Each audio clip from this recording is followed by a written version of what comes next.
Dans une petite cour poussiéreuse, les rires des enfants ricochaient sur les murs fatigués par le temps.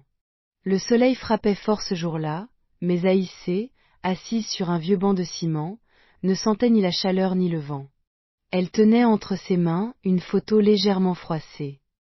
Celle de Djibril. Djibril. Ce nom faisait encore battre son cœur malgré tout. Un homme au regard sûr, à la voix douce comme une promesse. Elle l'avait rencontré un soir de pluie, sous une bâche de fortune, alors qu'elle grillait du poisson pour nourrir sa mère et ses deux petites sœurs. Il cherchait un taxi, avait les chaussures trempées et un air de fatigue dans les yeux. Il lui avait tendu un billet sans demander de monnaie. Ce jour-là, il avait aussi pris quelque chose de plus précieux, son attention.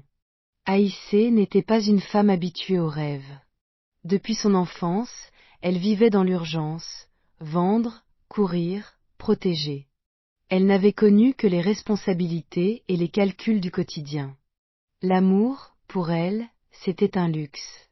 Mais Djibril avait glissé ces mots comme on sème une graine dans une terre sèche. Il lui avait dit, « Ce que tu fais là, ce n'est pas ta place. Tu mérites mieux. » Elle avait souri. Pas un sourire de jeune fille naïve, mais un sourire qu'on offre quand, enfin, quelqu'un nous voit. Les jours ont filé comme l'eau entre les doigts. D'abord, elle avait commencé à négliger les réunions de famille, juste pour répondre à ses appels tardifs. Ensuite, elle avait vendu son congélateur pour l'aider dans un projet urgent. Puis, elle avait quitté la maison, rompant le silence avec sa mère qui l'avait pourtant prévenue, une promesse sans preuve est un vent qui passe. Mais Aïssé ne voulait pas écouter. Elle était amoureuse. Ou peut-être juste fatiguée de résister.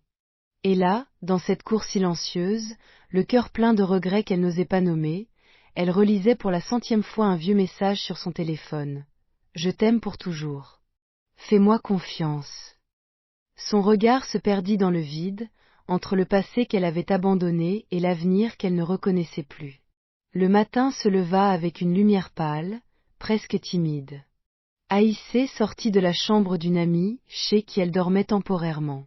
Elle n'avait plus de maison, plus de famille avec qui partager le bol de bouillie du matin. Tout ce qu'elle avait, c'était ce sentiment étouffant d'avoir tout donné à un homme qui, désormais, ne répondait plus à ses appels. Elle marcha jusqu'au carrefour. Les vendeuses installaient leurs étals. L'odeur de manioc chaud se mêlait à celle de la terre mouillée. La ville se réveillait dans son vacarme habituel. Mais en elle, tout était silencieux. Depuis 2 semaines, Djibril n'avait donné aucune nouvelle. Pas un appel. Pas même un simple « bonjour » sur les réseaux. La dernière fois qu'elle l'avait vu, il lui avait demandé encore de l'argent, prétextant une opportunité de voyage. Elle avait donné ses derniers francs. Même ses bijoux hérités de sa grand-mère y étaient passés. Mais maintenant, il n'y avait plus rien à vendre. Plus rien à promettre. Ce jour-là, elle décida de retourner voir sa mère. Elle marcha longtemps. Chaque pas résonnait comme une blessure dans la poussière. Devant la maison familiale, elle hésita. La porte en bois était restée la même, mais elle se sentait comme une étrangère. Une voix familière résonna à l'intérieur, « C'est bien toi là, Aïssé. » Sa petite sœur. Plus grande qu'avant, plus méfiante aussi. Elle entra. Sa mère était assise près du foyer. Elle ne leva même pas les yeux. Le silence entre elles était plus dur que 1000 reproches. Aïssé s'agenouilla, la tête baissée. « Je suis désolée, maman. J'ai tout perdu. » Sa mère ne répondit pas tout de suite. Puis, d'une voix calme, « L'amour n'est pas mauvais, ma fille. Mais quand il est incertain, c'est toi qu'il finit par détruire. » Aïssé fondit en larmes. Elle n'avait plus d'orgueil. Elle avait voulu croire, voulu aimer, voulu être choisie. Mais elle n'avait été qu'une étape pour Djibril. Et pourtant, au fond d'elle, un doute persistait. Et s'il avait été sincère, au début? Et s'il était juste perdu? Le retour chez sa mère n'effaça pas la douleur, mais il la contenait. Chaque jour, Aïssé aidait au marché, reprenait les gestes qu'elle avait oubliés, retrouvait le silence des petits bonheurs. rire avec les voisines, piler le gombo, écouter les nouvelles du quartier. Mais même au cœur de cette routine, Djibril restait dans son esprit, comme une ombre douce amère. Elle avait beau tenter de l'oublier, chaque nuit, elle rêvait de lui. Elle se réveillait souvent avec le cœur en désordre, les yeux humides, la gorge nouée. Un soir, alors que le feu du foyer crépitait, une amie d'enfance vint s'asseoir à côté d'elle. « Tu sais que Djibril est revenu ?» Le cœur d'Aïssé s'arrêta un instant. « Je l'ai vu dans une voiture vitrée, avec une autre femme. Il riait comme des gens sans souci. » Aïssé ne dit rien. Elle resta figée, les mains serrées contre ses genoux. Tout s'effondra en elle. Ce n'était pas seulement la trahison, c'était l'humiliation. Elle, qui avait vendu son honneur, sa dignité, ses rêves pour lui, découvrait qu'elle n'avait jamais été plus qu'un passage. Mais le plus douloureux n'était pas qu'il ait oublié. Non. C'était qu'elle-même s'était oubliée. Le lendemain, elle décida de faire ce qu'elle n'avait jamais eu le courage de faire. Elle allait le voir. Elle marcha longtemps. Le cœur tendu, la gorge sèche. Lorsqu'elle arriva devant la grande maison, le portail était entr'ouvert. Elle entra. La cour était vide. Mais la musique montait du salon. Et là, dans le cadre de la porte, elle le vit. Djibril. Toujours beau, toujours élégant. Il la vit aussi. Un moment d'étonnement. Puis un sourire. Un sourire sans honte. Aïssé, je ne m'attendais pas à toi. Elle s'approcha, le regard droit. Je suis juste venue voir une chose. Pour être sûre. Elle sortit de son sac un vieux bracelet. Celui qui lui avait donné le jour où il avait dit « Je t'aimerai toujours ». Elle le posa sur la table. Merci pour la leçon. Et sans un mot de plus, elle tourna les talons. Ce jour-là, elle ne pleura pas. Pour la première fois, elle marcha sans penser à ce qu'elle avait perdu. Car elle venait de retrouver quelque chose de plus précieux, elle-même. Les jours suivants, Aïssé se leva tôt, mais cette fois, ce n'était pas la tristesse qui l'éveillait. C'était une force nouvelle, née de la douleur. Une force silencieuse, mais tenace.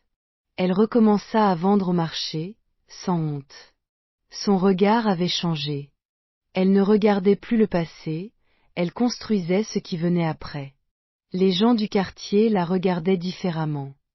Certains chuchotaient encore derrière son dos, mais elle s'en moquait. Car au fond, elle avait compris une vérité simple. Ce n'était pas ce qu'on disait d'elle qui définissait sa valeur, mais ce qu'elle faisait de ses cicatrices. Un matin, alors qu'elle installait ses étals, une femme âgée s'approcha. C'était une ancienne cliente. Elle lui tendit la main. « Ma fille, tu ne sais pas, mais je t'ai regardée depuis. Tu es forte. Ne laisse jamais un homme te voler ton âme. » Aïssé sourit, les yeux brillants. Pour la première fois, elle se sentit honorée d'être reconnue pour elle, et non pour celle qu'elle avait essayé d'être. Quelques semaines plus tard, une ONG locale lança un programme d'appui aux femmes entrepreneurs. Aïssé hésita, mais une amie la poussa à y participer. Elle y raconta son histoire. Elle ne cacha rien. Elle parla de l'amour, du sacrifice, de la honte et de la reconstruction. Son témoignage toucha profondément. Une formatrice la prit sous son aile. Elle apprit à gérer un petit commerce, à épargner, à prendre des décisions non avec le cœur, mais avec la tête. Elle ne cherchait plus à plaire. Elle construisait. Et c'était beau. Un jour, alors qu'elle vendait près du grand carrefour, une voiture s'arrêta. Une femme élégante en descendit. Elle portait un pagne brodé et des lunettes teintées. « C'est vous, Aïssé ? On m'a parlé de vous. Votre parcours est inspirant. On cherche une porte-parole pour une campagne sur la résilience féminine. Est-ce que ça vous intéresse ?» Aïssé resta sans voix. Elle regarda la main tendue, puis leva les yeux vers le ciel. L'amour incertain lui avait tout pris. Mais il lui avait aussi tout révélé.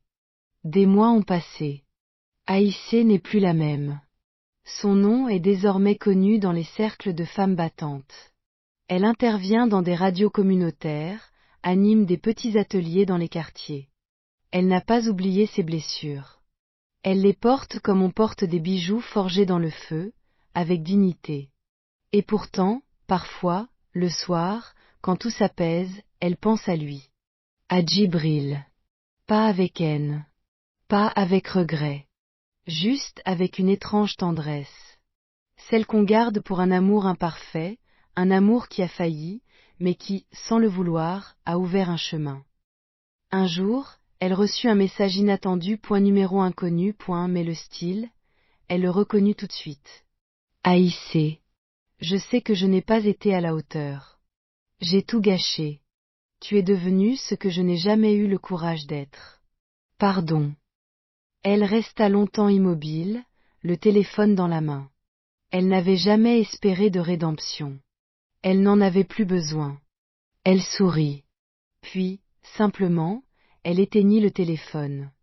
Ce soir-là, elle prit la parole devant une centaine de jeunes filles. Le thème était « Aimer sans se perdre ». Elle parla sans texte, sans peur. On m'a dit un jour que j'étais trop simple pour mériter l'amour. Que je devais donner plus pour qu'on me garde. Alors j'ai tout donné.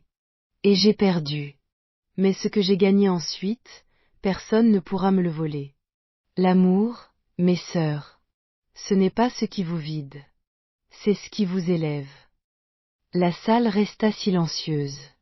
Puis une salve d'applaudissements jaillit, forte, sincère, émue. Dans la foule, des mères pleuraient en silence, des filles se tenaient la main. Certaines voyaient en elles leur propre douleur. D'autres, un espoir.